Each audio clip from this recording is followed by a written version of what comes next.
Vous, bienvenue sur votre antenne, bienvenue sur Equinox Télévision, bienvenue sur 10-12 le Zénith. Mesdames et messieurs, plaisir encore de vous servir ce matin. Comment comprendre que le réveil soit assez compliqué pour les parlementaires après l'altercation connue hier au sein même de l'hémicycle entre le président de l'Assemblée nationale et le député SDF Jean-Michel Ntieux. Comment comprendre en même temps qu'ici, qu'il y aurait, on va dire, un semblant de protection de ceux qui ont croqué à pleines dents les 180 milliards de francs CFA des fonds Covid-19, empêchant bien sûr le député Jean-Michel Ntieux à poser des questions aux ministres concernés par la situation. Madame, Monsieur, on en parlera dans cette édition ce matin au courant, bien évidemment, des séquences comme c'est le cas chaque matin. On se pose aussi la question, qui est ce Camerounais, peut-être pas Camerounais, mais qui est ce Libanais qui est au Cameroun et qui est devenu un voleur de grand chemin, qui choisit depuis des jours de cambrioler des entreprises, notamment à Yaoundé, ici même à Douala, et qui serait protégé par, on dira, une ponte du régime. On a décidé en même temps d'aller plus loin pour vous montrer dans les jours à venir, madame, monsieur, qui est ce Camerounais qui a choisi exprès d'aller cambrioler, mais surtout, étant libanais, il est protégé en même temps par certaines personnes impliquées, bien évidemment, au cœur même du système. Madame, monsieur, qu'est-ce qui se passe avec Yaoundé? Qu'est-ce qui se passe avec les Libanais au Cameroun?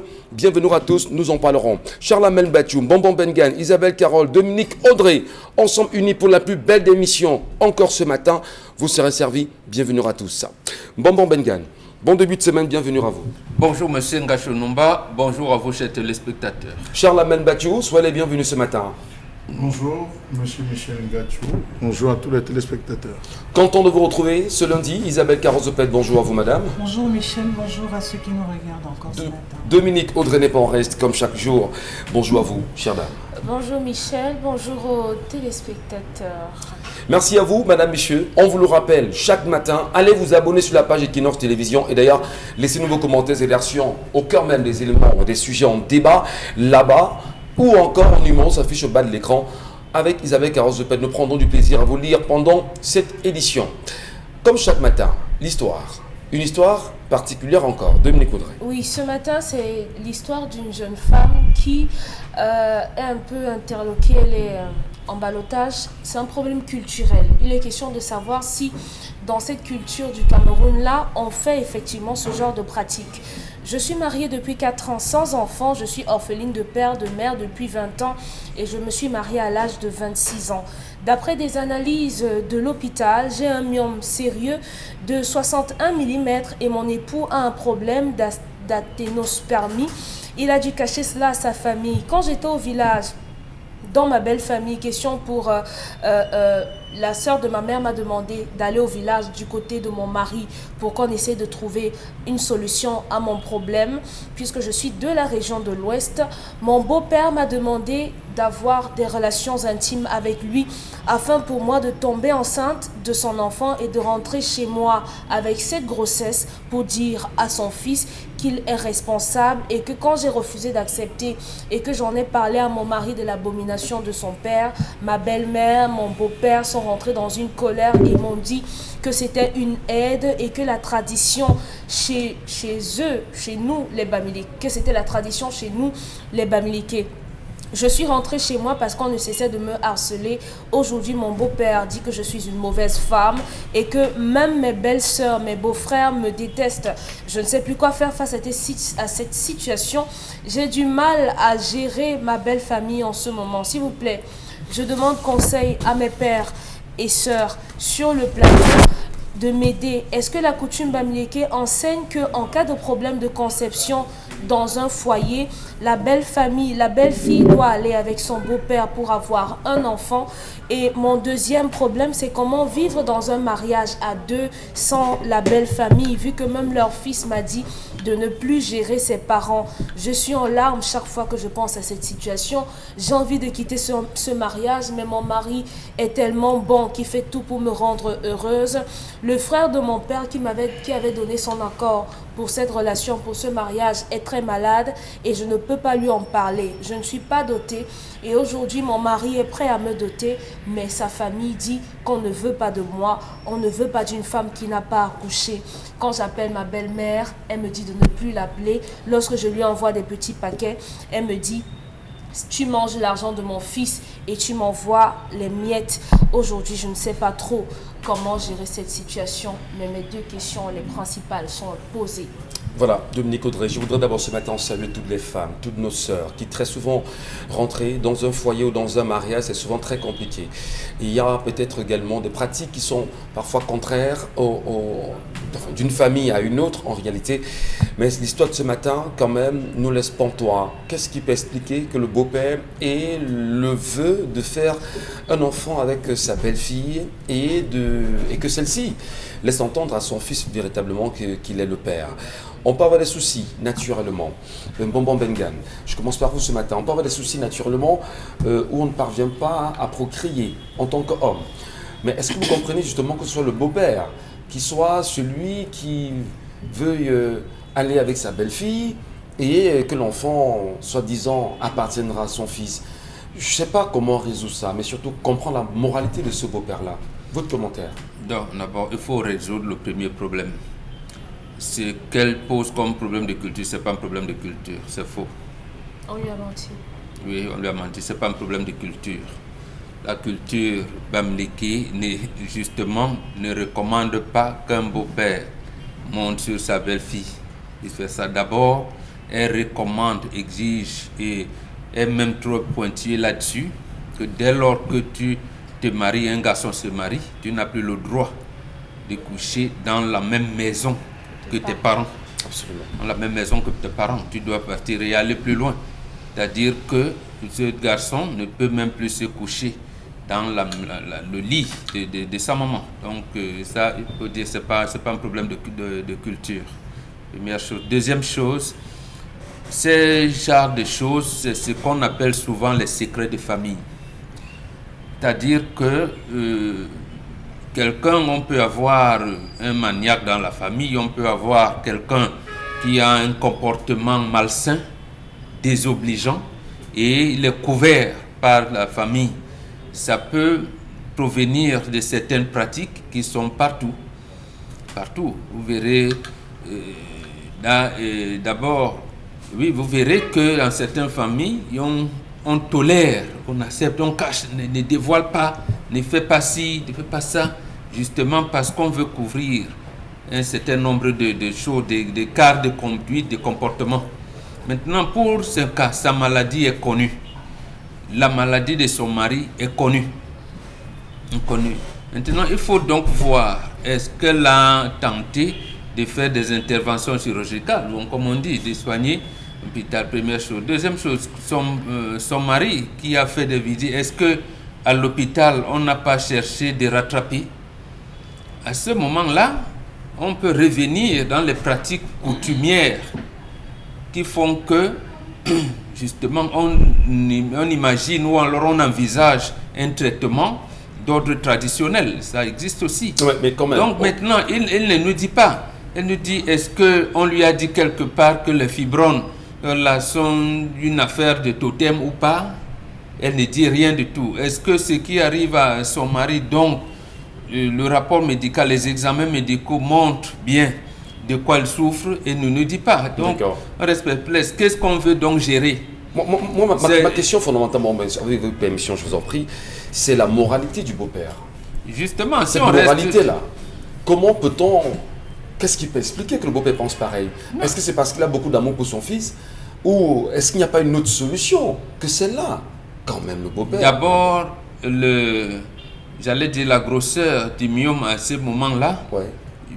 Lui a dit combien de centimètres? 61. Oui, il peut concevoir. Mais le même pas que c'est sûrement que son garçon a des problèmes. Au lieu de résoudre les problèmes de son garçon pour perpétuer, et tu préfères le faire. Et sa belle-mère, donc la mère du garçon le sait. Ça veut dire que elle sait très bien que son mari a un comportement désobligeant. Peut-être c'est le genre d'homme qui se retrouve partout, qui peuvent monter même sur leur propre fille, à qui vous ne pouvez pas donner une fille pour l'encadrement, il va monter dessus, ainsi de suite, ainsi de suite. Donc, il a un comportement que sa femme cache. Voilà, mais lorsque la mère est, on va dire, complice avec le père. Et c'est ça qui est mauvais. C'est la preuve justement qu'il y a des familles dangereuses dans lesquelles il ne faut pas... À ce moment-là, hein. moi je dirais au garçon, il a deux... Parce que la fille a posé le problème d'embarras. Sûrement que son mari il se trouve dans l'embarras. Et c'est ça même le problème de la complexité. Or, ça peut se résoudre facilement. Ils ont un problème, j'allais dire, d'ordre médical qui peut être suivi, premièrement. Deuxièmement, papa et maman se gèrent par des comportements hautement blâmables, condamnables.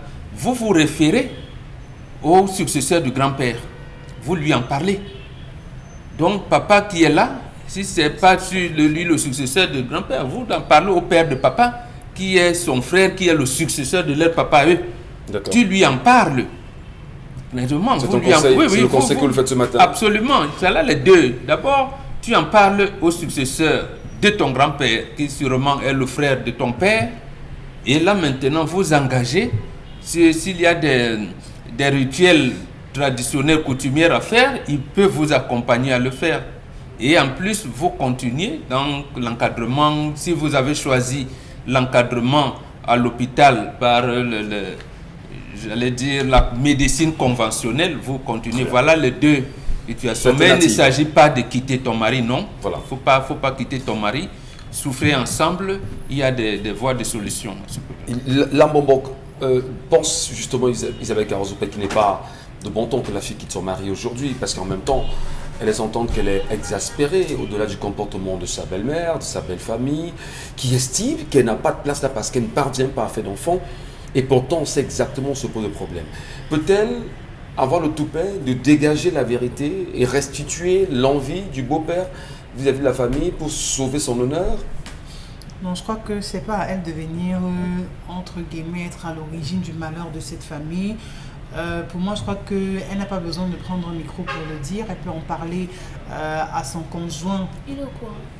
Si le conjoint est au courant, pour moi c'est suffisant. C'est-à-dire que libre à lui d'aller maintenant faire toute une histoire, faire toute une polémique dans sa famille à lui. Mais ce n'est pas à elle, la jeune dame, d'aller dire votre père, voilà mon beau-père m'a proposé ci, m'a proposé ça. Je ne sais pas pourquoi elle panique, je ne sais pas pourquoi elle est en ébullition. Mais pour ma part, je crois que il y a des choses sur lesquelles on ne tergiverse pas. C'est-à-dire que pour rien au monde, vous ne devrez vous retrouver vraiment dans les 4 murs avec votre beau-père. Ça se passe comment? Ça se fait comment? C'est pensable comment? C'est impossible. C'est-à-dire quand il vous le dit, tout de suite vous lui dites non. Vous ne parlez même pas, vous ne cherchez même pas les mots. À l'instant, c'est-à-dire que vous ne laissez même pas terminer son truc, que vous lui dites c'est impossible, c'est pas normal et c'est pas digne du nom de vous. Je suis votre fille, je suis votre belle-fille, je suis la femme à votre fils. Par conséquent, je ne suis pas la femme de la famille, entre guillemets. C'est-à-dire que l'intimité, je ne partagerai pas ça avec vous. Donc, le discours que vous tenez, il est incohérent, insensé, c'est même stupide à la limite et vous vous arrêtez là. Mais je crois qu'il faut au moins lui dire que ce qu'il a fait est trop osé et il a poussé le bouchon un peu trop loin parce qu'il ne devrait pas le faire.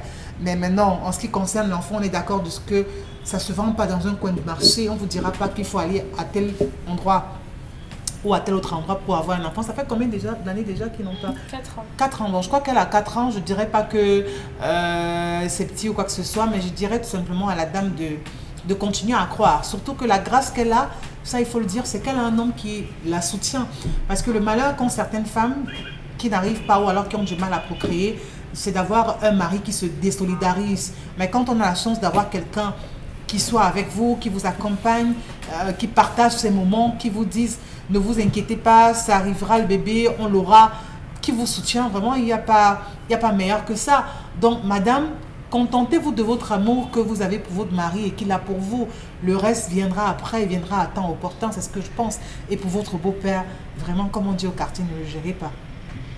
Comment vous gérez une famille comme ça, Charlamagne? C'est-à-dire que, imaginez bien votre fille rentrer dans une pareille famille. Heureusement que le père que vous êtes encore vivant. Vous demandez à votre fille de faire quoi? De rester là-bas? Parce qu'elle a accepté le mariage, d'y rester. Quand il y a quand même des ambitions assez contraires aux us et coutumes qui sont les nôtres, à son endroit, Charlamagne. Alors, M. Michel Ngacho, pourquoi cette jeune fille se bat-elle tellement? Elle se bat beaucoup. Elle fait quoi? Elle se bat trop pour... Il n'a même pas doté. Il n'a pas épousé. C'est encore le bon. Le viand reste. Mais il veut même. Non, c'est encore le vient au reste, monsieur Michel Ngachou. Moi, je m'attendais à avoir une réaction. Elle ne nous donne pas la réaction de son mari. Est-ce que ça suffit de dire ne les gère plus? Mais monsieur Michel Ngachou, ce gars est malade. Celui qui veut l'épouser est malade. Oui, très malade. Non, je dis, il est psychologiquement malade. Il atteint. Pourquoi le dites-vous, cher Lamel? Il devrait défendre. En aucun moment, il n'a défendu. On nous démontre là qu'il a défendu sa femme. Ouais. Chez les Bantous, le premier rôle de l'homme, c'est de défendre son épouse, de défendre sa femme et de dire à son père, tu m'arrêtes ça. La prochaine fois que j'entends encore ça chez nous, écoute, ça suppose que celles qui sont parties, celles qui l'ont précédé, qui sont parties, c'était toi qui étais derrière. La mère qui encourage ça, les frères, les belles-sœurs. Vous avez un gars comme on dit au quartier, Moumou. Elle ne va pas s'en sortir. Je lui dirais de ne même plus continuer ce mariage, elle ne va pas s'en sortir parce qu'elle n'a pas quelqu'un qui va la défendre. Le gars ne la défend pas. Il lui dit qu'à l'aise, ne les gère pas. On entend souvent ça dans les familles. Ah, ne les gère pas, laisse-les bavarder. Le jour que vous n'êtes plus là, ils vont la gérer, monsieur Michel Ngachou. Et la gérer copieusement. Il y a des feux et des étincelles qui finissent par devenir un brasier. Et nous avons là des étincelles qui à la fin deviendront des brasiers. Absolument. Cette jeune fille aujourd'hui, parce que lorsqu'elle va aller, comme généralement le dit Mbombo, qui va aller danser, ce sont ses belles-sœurs. Mais si dès les premiers jours, tes belles-sœurs ne te supportent pas, ne sont pas avec toi, ne t'acclament pas, est-ce que c'est demain qu'elles vont dire, voici notre femme? Non, je suis désolé, monsieur Michel. Elle est encore sous le coup de la séduction? Non, je ne pense pas, monsieur Michel. Elle aime bien le mec. Elle dit que le gars est bon, il est trop, c'est un rêve. Elle est dans les rêves, monsieur Michel Ngachou. La réalité est là. Ça n'aboutira nulle part. Sa famille, non. Moi, je pensais qu'elle était même dotée. Non, elle n'est même pas dotée, maman. Elle n'est même pas dotée. Il n'y a même pas lieu de parler aux femmes. Moi, je pensais, si elle n'est pas dotée, ma fille arrête. Arrête, voilà, maman. Elle n'est pas dotée. Non, laissez-le, il veut. Ma fille, arrête. Oui. Arrête. Excuse-moi, parce que moi, je n'avais pas ce détail-là. Elle n'est pas malade. Arrête, ma fille. Tu n'as rien à faire dans cette famille. Tu vas intégrer une famille où le beau-père cherchera à te harceler au lieu de résoudre le problème de son fils pour continuer la pérennisation de la famille. Tu auras ta belle-mère qui sera sur ta tête en disant tu manges l'argent de mon père, voilà, et tes belles-sœurs. Non, franchement, fais comme si on a fait comment vous appelez ça, un examen prénuptial. On dit que vous êtes incompatibles. C'est tout. Ou bien estime-toi que tu as rencontré ton frère. Maintenant, le mariage est impossible. Donc, le mariage est impossible. Donc, monsieur, c'est un mariage impossible. impossible. Et quand vous poussez même plus loin, vous pouvez vous rendre compte que c'est bien cette belle famille qui attache le ventre de cette fille ou qui bloque leur garçon. Parce qu'il y a des belles familles comme ça où la mère dit je veux seulement manger derrière mon fils. Elle attache son fils. Oui, mais elle fait des trucs. Et là, ça pose aussi un autre problème, monsieur Mbatoucha Lamel. Il y a des jeunes comme vous, il y a des jeunes qui veulent entrer dans des familles, qui veulent prendre femmes. Il y a des femmes également qui attendent d'avoir des hommes avec eux. Mais qu'est-ce qu'on fait? C'est même bon, oui, l'ongambi de Mbombo tout le temps, c'est vrai. Mais à un moment donné, il y en a qui ne le font pas. Il y en a qui ne comprennent pas peut-être l'importance de ce qu'on rappelle l'ongambi ici tout le temps. Qu'est-ce qu'on fait pour être sûr que la famille dans laquelle on va rentrer est une bonne famille? Monsieur Michel Ngachou, je vous cite là les textes de Dominique Audrey qu'elle prend souvent dans la Bible. Lorsque vous arrivez quelque part, vous n'êtes pas reçu, tournez-vous, tapez la poussière de vos pieds, partez. Pourquoi vous voulez négocier? Vous entrez dans une belle famille, dans une famille où les belles-sœurs, la belle-mère, le beau-père ne vous aiment pas. Vous allez où? Vous allez où, monsieur Michel Ngachou? Si dès les premières heures, vous commencez à négocier, quand vous serez dedans, vous allez faire quoi? Non, ça, la sentence est claire. Chez nous, les Bantous n'entendent pas. Monsieur Michel Ngachou, il y a des signes qui ne trompent pas.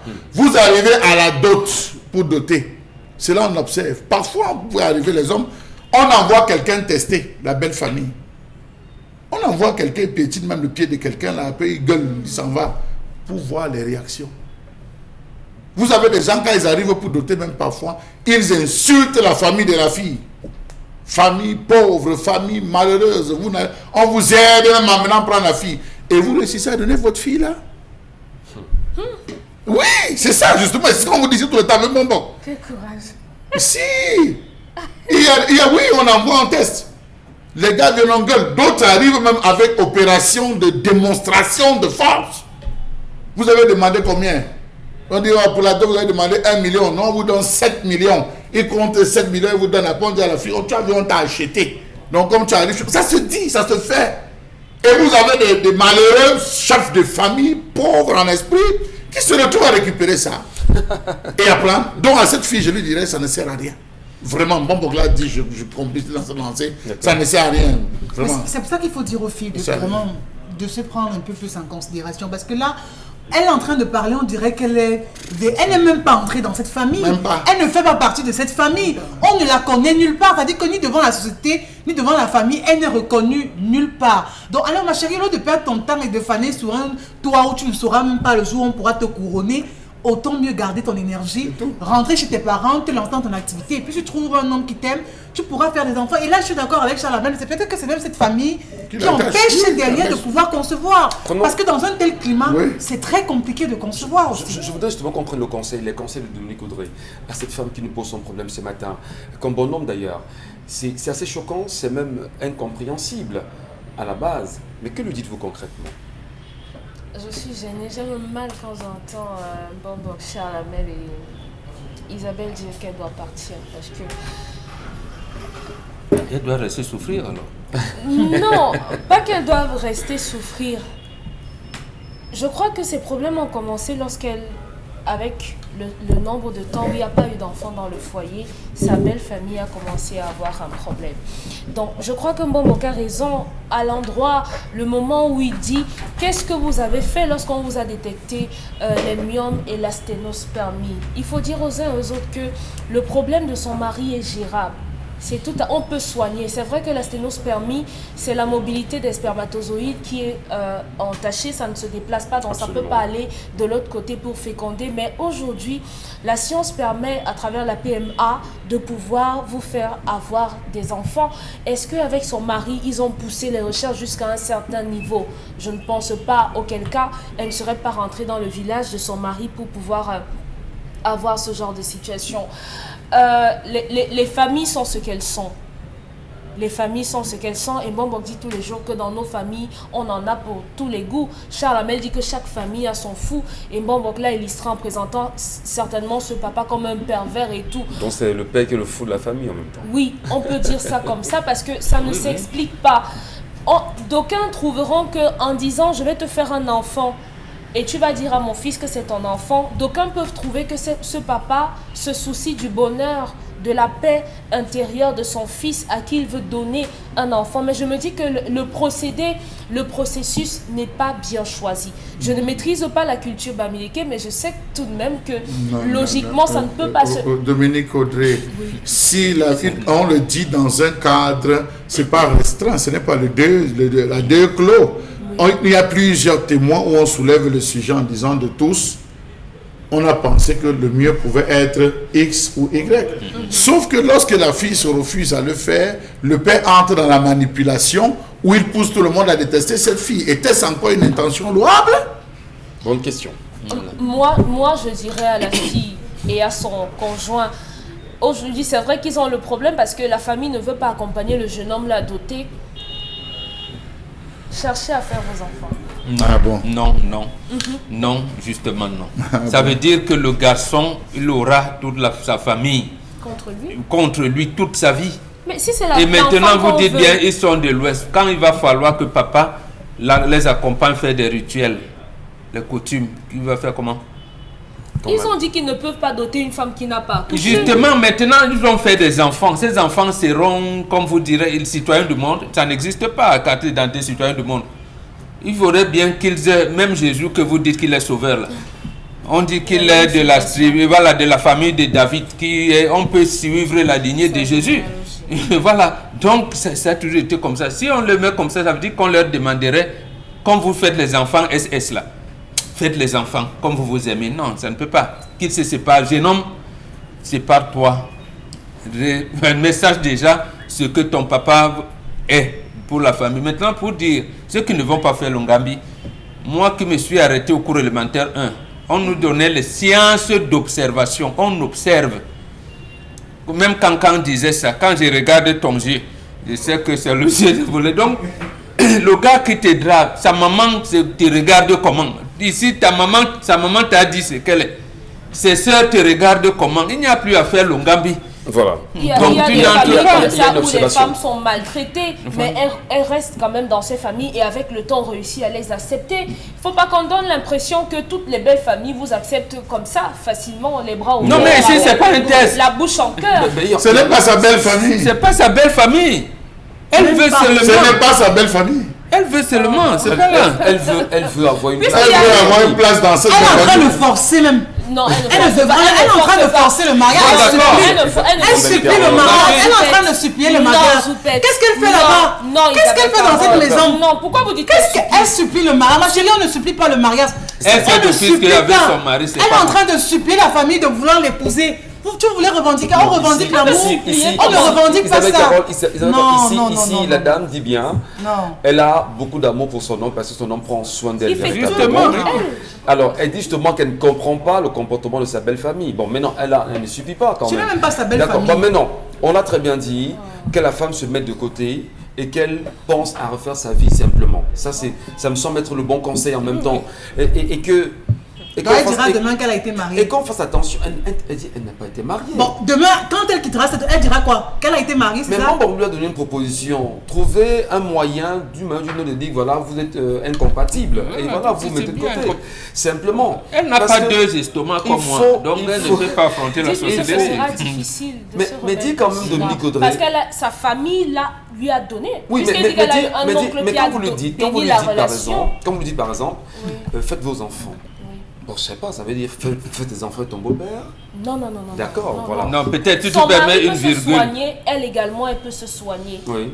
Elle peut faire ses enfants avec Elle son la mari mêle. et avec le temps, la famille va accepter. Parce qu'il y a eu des familles comme ça, dès le départ, on vous a dit non et après, on vous a porté. Et Cette famille même vous jusqu'à a là, porté. ça pose un problème pour qu'on puisse sortir bon Benga. Oui, le papa qui a béni les relations a vu le comportement digne et noble du garçon. Oui. Mais ça ne c'est pas ça le mariage. Le papa qui a béni devait donc aller plus loin en sachant que ma fille va entrer dans quelle famille, donc discuter avec son futur Et il a beau. remis la main de cette fille À qui? À son futur beau. À qui? Maintenant, quand il À son saura... beau-père qui veut faire l'enfant avec elle. Il n'est pas au courant. Mais si, C'est quand même il malade. saura que son futur beau, c'est qu'il ira demander la main, a même déjà commencé à vouloir faire l'enfant avec sa propre fille. Il va changer. Monsieur Michel Pour sortir Ngachou, Salamel. Monsieur On va Michel sortir. Ngachou, pendant la dot, version occidentalisée, il y a un moment capital où on fait sortir la femme enveloppée dans un drap. Ce n'est pas l'homme qui se lève pour reconnaître la femme, ce sont ses belles-sœurs, les belles-sœurs de la femme qui viennent, elles matent, elles massent, elles disent non, ce n'est pas elles rentrent. On prend l'autre et lorsqu'on enlève, ce sont les belles-sœurs qui lancent les cris et les youyos. Dans une situation où celle que vous voulez considérer plus tard comme votre belle-mère se permet de vous dire que c'est vous qui mangez l'argent de son fils et vous ne lui donnez que les miettes malgré le fait que vous vous battez à mettre cela à sa disposition. Que ce jour, le beau-père soit assis et que ce soit un beau-père violeur, un beau-père harceleur qui soit assis et qui vous dise oui, je vais vous donner ma fille. Vous trouvez ça comment, monsieur Michel Ngachou? Vous pensez ça comment?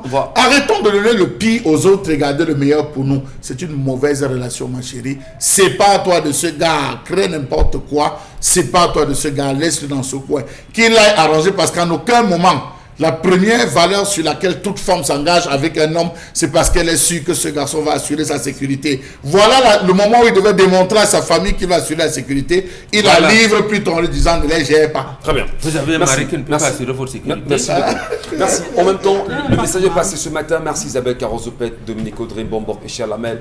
On continue, madame, messieurs, avec d'autres sujets d'ailleurs qui nous interpellent. Tout en attendant vos réactions, allez nous écrire vos commentaires, on les lira. Mais surtout, beaucoup de courage aux femmes qui traversent ces situations.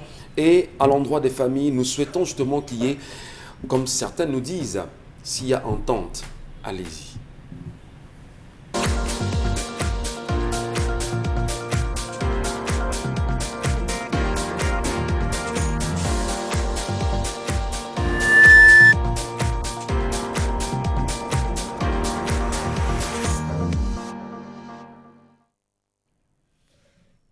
Je m'interroge ce jour sur la question des dépenses superflues liées au chapitre 94 de la présidence de la République du Cameroun.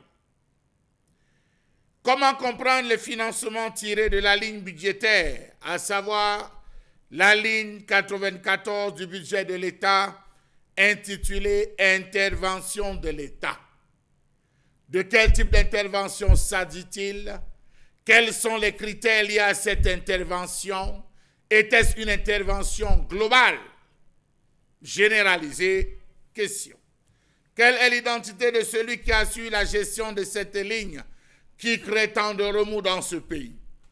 Comment comprendre que depuis plus de 20 ans, cette ligne, la ligne 94 du budget de l'État intitulée « Intervention de l'État » a toujours été l'épicentre des tripatouillages, maquillages et autres dissimulations des vraies données? Doit-on conclure que la présidence de la République est devenue un nid de détournement de fonds publics sous couvert des marchés publics fictifs? Point d'interrogation.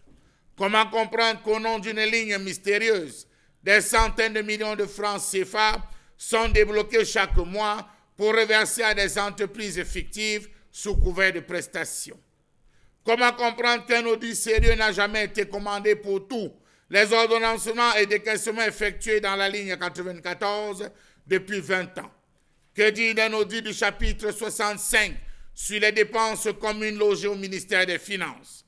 Terminons en exigeant une enquête approfondie à la direction de la programmation et des investissements publics pour comprendre de quoi est-ce qu'il en retourne dans ce pays. 3 points d'interrogation ce jour. Premier point sur le chapitre 94 spécial de la ligne intitulée « Intervention de l'État ».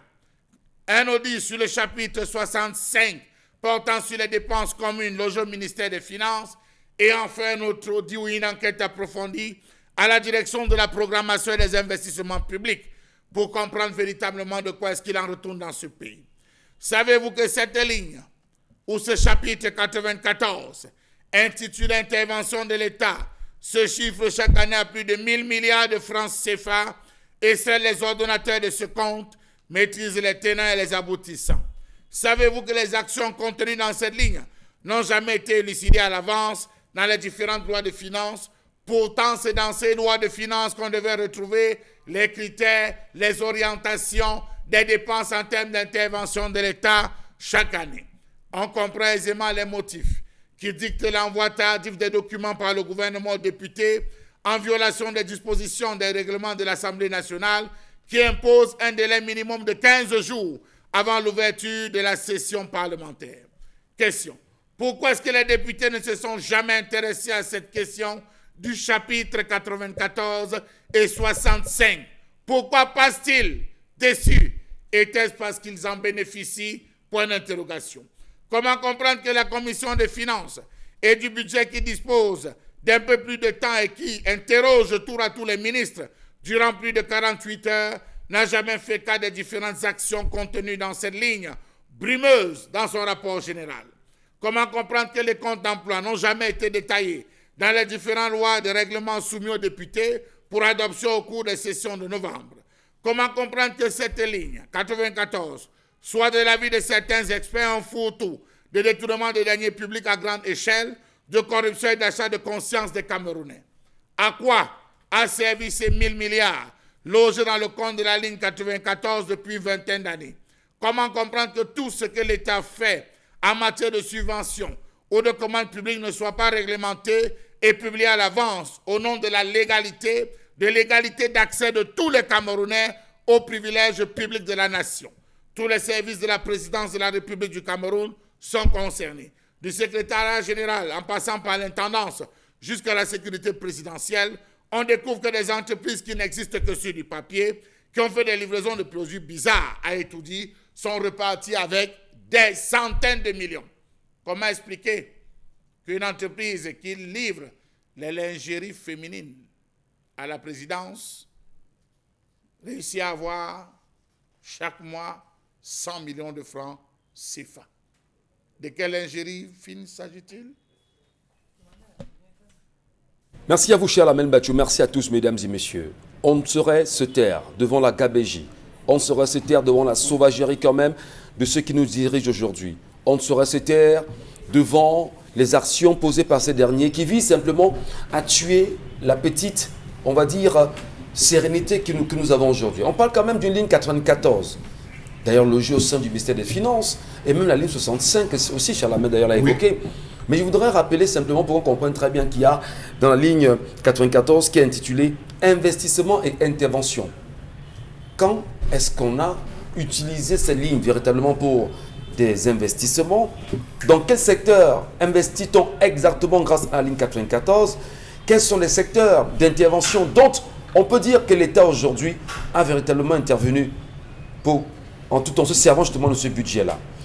Et d'ailleurs, depuis des jours, quand même, ça fait débat au Cameroun. On a entendu le ministre des Finances devant les sénateurs récemment tenter de se justifier sur la question de la ligne 94. On a également entendu Maurice Kamto, président du MRC, se faire entendre justement sur la question de l'audit qu'on souhaiterait avoir autour de la gestion de cette ligne depuis ces 20 dernières années.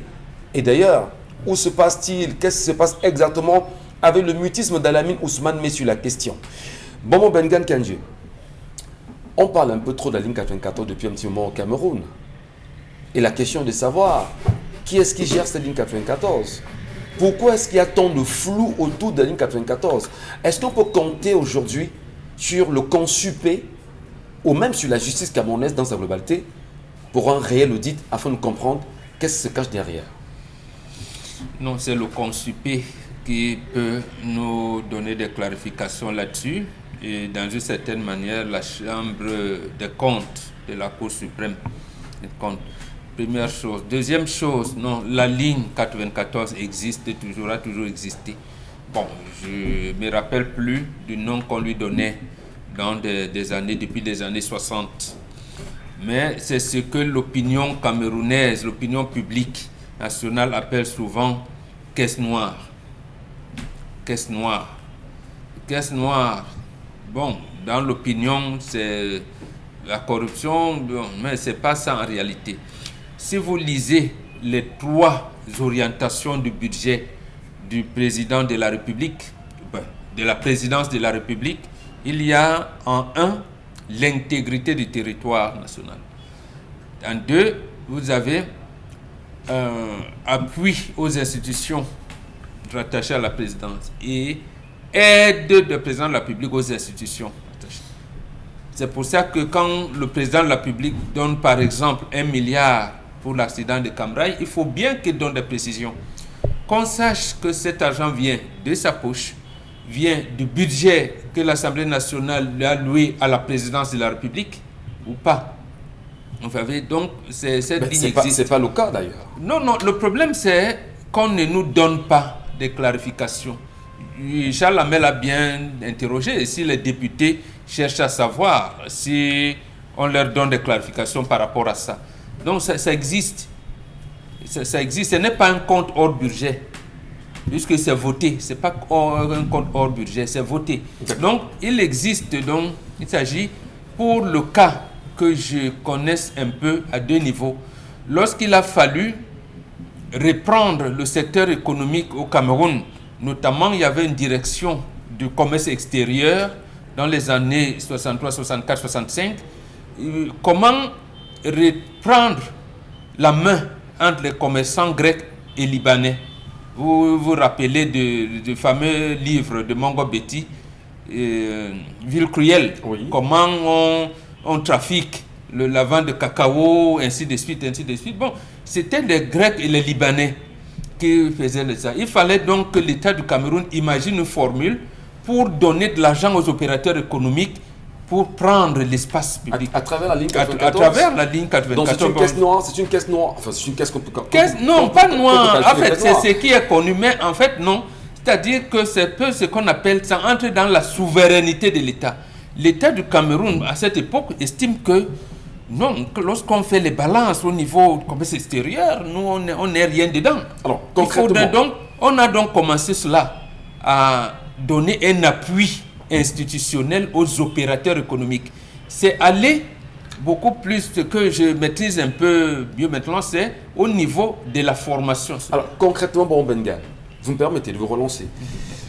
ça fait débat quand même. Et les justificatifs, d'ailleurs, on a entendu Lupo Motazé il y a quelques jours devant les sénateurs essayer à sa façon de justifier cette ligne 94 qui n'a pas été claire pour tous les Camerounais. Peut-on justement le dire aujourd'hui que sur cette ligne-là, il y a un flou qui est entretenu, il y a un flou qui est mené, tout est pensé à dilapider l'argent de cette ligne 94 sans rendre compte à la fois mon député et même au peuple camerounais. Justement, c'est ce flou-là qui fait problème. C'est ce flou qui fait problème. Oui. Or, dans les années 80, non, 70, 80, jusqu'à 90, cette même ligne permettait aux opérateurs économiques privés de créer des établissements publics, ce que vous appelez IPS aujourd'hui. D'accord. Quand la formation BTS est arrivée, et c'est cette ligne que l'État, le gouvernement utilisait pour permettre aux opérateurs économiques, c'était comme d'aider l'État, parce que lorsque vous créez un établissement privé, c'est comme une délégation de pouvoir que l'État a donné aux opérateurs privés de l'aider dans l'éducation des enfants. Donc, c'est là où on prenait pour donner, on vous dit, tel BTS, tel Batafem, Siantou, tout ça, ainsi de suite, ainsi de suite. Donc, on leur donnait. Et c'était encadré, et là, c'était pas caché. Oui, mais c'est encadré par l'État. Oui, c'était connu comme subvention. D'accord. Comme subvention dans tous les secteurs. Oui. Et lorsque la crise a atteint son paroxysme, l'État ne donnait plus tellement, il donnait un peu, mais déléguait même, parce qu'il y a eu certains enseignants qui étaient professeurs de lycée, qu'on envoyait dans des établissements privés, et même confessionnels, disant l'argent qu'on vous donnait comme subvention de l'État en début d'année scolaire, on ne peut plus, parce que l'État n'a plus assez de moyens, on va plutôt affecter des professeurs, des enseignants qui seront fonctionnaires. Voilà comment ça se gérait. Alors, et ça, il n'y avait pas de flou. Dans cette ligne 94, sur la question bien évidemment de l'éducation, bon Bengan, l'État accompagne, on va dire, quelques hommes d'affaires camerounais qui peuvent créer des écoles. Vous créez des écoles. Qui peuvent même entrer, on nous les appelle à notre dépôt acheteurs de produits. L'école, justement, est sous le regard de l'État du Cameroun. Et ce budget, il est reversé chaque année ou bien on essaie ne sait pas. C'est un peu comme le milliard qu'on donne là pour, comment je vais dire ça, pour la promotion de la culture. D'accord. Bon, après on vous dit Longondo attend, Mbamar attend, est-ce que c'est, bon, peut-être qu'on dit aux députés ce qu'il en est. Je n'en sais rien. Est-ce que le milliard qu'on donne, par exemple, mais lorsqu'on rentre quand même dans cette ligne 94 et on commence à soutenir des médias, vous comprenez quand même cette logique-là, que dans la ligne 94 également, qu'il y ait des soutiens accordés aux médias? Là, c'est le gouvernement qui doit s'expliquer, puisque le gouvernement a soutenu les opérateurs économiques dans les années 60. Oui. Mais là, j'ai dit, les Grecs et les Libanais doivent libérer le plancher. Très bien. Comme les Camerounais n'ont pas assez de trucs, on leur donne de l'argent pour prendre l'espace. Et l'État l'a fait pour les hôtels. À un moment donné, l'État l'a fait pour l'enseignement supérieur. Et même l'enseignement secondaire. Très bien. L'État le fait. Maintenant, c'est flou parce que l'État ne veut plus donner. Je veux dire, les députés ne savent pas où ça va. Le contrôle supérieur de l'État, bon, généralement, ces rapports ne sont pas rendus publics. Et comme ils sont dans les politiques de réseau maintenant, et c'était encadré justement à l'époque par le ministre du Plan, de la planification, développement du territoire. C'était comme ça que c'était. Et c'était toujours logé au ministère des Finances, puisque c'est le ministère des Finances qui est le grand argentier. Parfaitement. Je me tourne vers vous, Isabelle Carole Zopet. Ligne 94, ligne à problème aujourd'hui. Justificatif, on va le dire ainsi, de Lupo Motazé, ministre des Finances, qui semble ne pas réellement passer, pilule amère à comprendre. Alors, lorsqu'on comprend qu'en date, pour cette ligne-là précisément, qu'il y ait des soutiens qui soient apportés à, je l'ai redit à Mbongo-Bengan, à des médias privés, quand on sait exactement qu'on est supposé avoir ce qu'on appelle l'aide privée à la presse, l'aide publique à la presse privée annuellement. Alors, est-ce qu'on va justement dire que c'est des complicités qui se mêlent entre le régime et des hommes d'affaires pour pouvoir conserver ce qu'on pourrait qualifier de pouvoir grâce à cette ligne budgétaire? Je crois qu'aujourd'hui, s'il y a tout un flou autour de cette gestion, C'est parce qu'en effet, on se retrouve dans une situation où ce n'est même plus le parti État, c'est même le parti sur l'État. C'est-à-dire qu'il y a des personnes qui se gargarisent au nom de cette proximité avec celui qui est tout haut, de se dire « Ok, d'accord, on peut se permettre de manipuler cela ». Sinon, comment peut-on justifier ou alors expliquer que pour une lingerie, on vous parle de 100 millions tous les mois, par exemple? Pour une lingerie. C'est-à-dire que même si on veut faire l'équation de quelle façon, même si on veut expliquer qu'ok, d'accord, on parle quand même d'une lingerie haut de gamme, même si on veut noter le fait que non, ce sont des choses quand même qui sortent en pièces uniques ou quoi que ce soit, on ne peut pas, dans un pays où les gens n'arrivent même pas à avoir 500 francs par jour, dire quand même qu'on décaisse 100 millions de francs pour une lingerie. Vraiment, je crois Venant de cette ligne 94 toujours? Oui, c'est une injure, Michel Gato. C'est-à-dire que ce sont des choses qui révoltent. Parce que lorsque le citoyen lambda, lorsque des personnes au quartier écoutent ça, se disent comment c'est possible? Qu'est-ce qu'on fait donc de ceux qui ont voté ces derniers s'ils se permettent pour des choses dont on peut se passer ou alors dont on peut quand même être modeste, rationnel dans ce qu'on fait, de débourser 100 millions de francs tous les mois? En un an, ça fait combien? Ça pourrait construire combien de forages? Ça pourrait réparer combien de routes? Ça pourrait apporter, vraiment, ça pourrait améliorer le quotidien de combien de Camerounais? Moi, je me pose bien la question et j'ai des frissons quand j'écoute quand même une somme aussi faramineuse qui soit décaissée et puis ça passe que...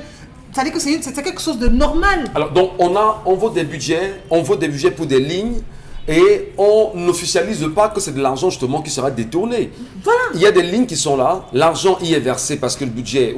Qui est donc censé veiller à la traçabilité? Ça veut dire que l'action qui est portée par les députés, sur le contrôle justement de l'action gouvernementale, les députés camerounais ne sont pas là pour le peuple. Ils ne font pas leur travail. Ils en ont choisi justement notre voix, c'est ça? Mais ils ont choisi notre voix, Michel Gato. Sinon, vous allez comprendre comment qu'on est des députés qui sont sur Facebook, qu'on essaye de voir, qui sont tout le temps en train de montrer des photos, de faire ci ou de faire ça. On les attend ailleurs, d'aller défendre justement ce peuple, parce que justement, eux, ils sont la voix de ce peuple-là. Mais s'ils sont cantonnés à longueur de journée en train de faire des commentaires, commenter des statuts, commenter tous les posts du monde entier, dites-vous bien à quel moment est-ce qu'ils prendront la peine de s'asseoir et de dire, ok, d'accord, débattons des questions qui concerne justement la population qui nous porte à ce poste. Est-ce que l'action des députés également, c'est-à-dire qu'un député fou, on va peut-être le dire, il y a peut-être un député fou en ce moment au niveau de l'Assemblée, est-ce que sur la question justement à la ligne 94 qui a été posée de Dominique Audrey, c'est pas aujourd'hui, on a entendu Jean-Michel Lintier, on a entendu... Voilà, ne dites pas que les députés, lui au moins il s'est exprimé sur la question. Oui, il s'est exprimé, ben maintenant, le poids de son expression, comment faire, comment amener la justice, entre guillemets, je dis bien entre guillemets, qui d'ailleurs on sait est tenue par qui on sait, à faire son travail. Comment amener le consuper à faire un audit réel là-dessus? Alors ne pas le faire, n'est-ce pas encore une énième moquerie à l'endroit du peuple camerounais de côté? C'est comme si vous demandez à quelqu'un d'aller faire un audit sur la personne qui lui fait les mains levées. Parce que cette ligne 94, si on s'en tient à tout ce qui est dit, à tous les articles qui sont rédigés, c'est une poche où on peut faire une main levée à un ami, on peut dépanner, on peut acheter les calissons à 100 millions par mois, on peut dans là, c'est pas un argent qui est censé être regardé, surveillé et tout. Donc Michel, votre coiffure me plaît ce matin, je vous donne, disons 500 millions, bon, j'aime la couleur de votre chemise, je vous donne ça, ça c'est tout. Puisqu'il n'y a pas de traçabilité, puisqu'il n'y a pas d'inventaire, vous ne pourrez pas savoir. Pourtant, cet argent, si on prend même le fait que c'est un argent qui est censé être un argent de dépannage, ça doit pouvoir dépanner tout le monde. Tous les Camerounais doivent pouvoir bénéficier de cet argent. Il n'est pas question que ce soit les petits copains, les amis, les frères, les proximités, les affinités et tout, qui en soient juste des bénéficiaires. Il y a eu combien de jeunes Camerounais qui ont eu besoin d'argent, qui ont eu besoin d'intervention, qui ont eu besoin de subventions pour pouvoir mener à bien leur projet. Regardez, souvenez-vous du jeune garçon ici qui avait fabriqué les engins lourds là avec le carton, je crois que c'était le bambou et tout. Vous pensez qu'un enfant comme celui-là n'avait pas besoin d'une intervention qui c'est peut-être pour payer ses études à l'étranger et revenir nous fabriquer des engins grandeur nature ici? Alors, mais j'ai envie de comprendre. Donc, ça veut dire en réalité, parce qu'il faut le dire au peuple camerounais, que le budget est volé, que le budget est voté, et dans le budget voté, il y a un budget qui sera automatiquement volé. Non, il y C'est a ce un qu'on- budget, Ouais. c'est l'argent de poche, c'est l'argent des cacahuètes.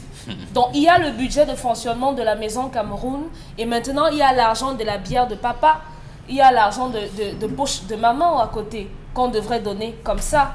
Et maintenant maman gère avec ses réunions, ses tontines, ses amis, ses dettes au quartier et tout, elle gère ça comme ça. Papa de son côté fait comme il veut. De son côté c'est un argent qui ne vous regarde pas. On va vous dire vos pensions sont payées, vous mangez et tout, c'est bon. Le reste ne regardez pas. Pourtant, si cette ligne était convenablement gérée, s'il y avait une traçabilité, si tous les Camerounais avaient un droit, du moins une possibilité de regard sur cette fameuse ligne 94, on saurait que dans la région de l'extrême nord, dans la localité du nord ou bien à l'est Cameroun, on a eu un jeune Camerounais qui a mis sur pied une machine à décortiquer Le les pistache. noisettes, les Ouais. pistaches et Ouais. tout. Voilà, on lui a donné 100 millions de francs On CFA. parle ou quand bien- même d'intervention et d'investissement. Hein. C'est incroyable qu'on n'en soit pas là. Justement, c'est un argent pour les imprévus. Très Ce bien. qu'on n'a pas prévu de l'autre côté, on met quand même ça de côté pour dire voilà, on a une telle société qui commence à vaciller, qui commence à battre de l'aile. On pourrait injecter ceci avec les employés qui sont en train de menacer de gréver parce qu'ils n'ont pas de salaire. On leur donne ceci pour pouvoir relancer l'entreprise. Merci. Donc, cette ligne à la base a droit d'exister, mais elle ne saurait exister dans le noir. Je voudrais justement, avant de passer bien évidemment à la pause, madame, monsieur, rappeler que lorsqu'on observe, lorsqu'on analyse, lorsqu'on scrute la réalité, en fait, on vote le budget parce qu'on sait que dans la ligne 94, qui est censée être portée à l'investissement et aux interventions, qu'on ne va jamais justifier l'argent investi, reversé dans cette ligne-là aux Camerounais. Alors, à la fin de l'année, il faut faire un bilan. Mais qu'est-ce qui peut nous donner la vérité s'il n'y a pas un audit réel? Peut-on enfin se dire que les députés que nous avons à l'Assemblée nationale ne sont là que pour leur ventre et le font à dessein?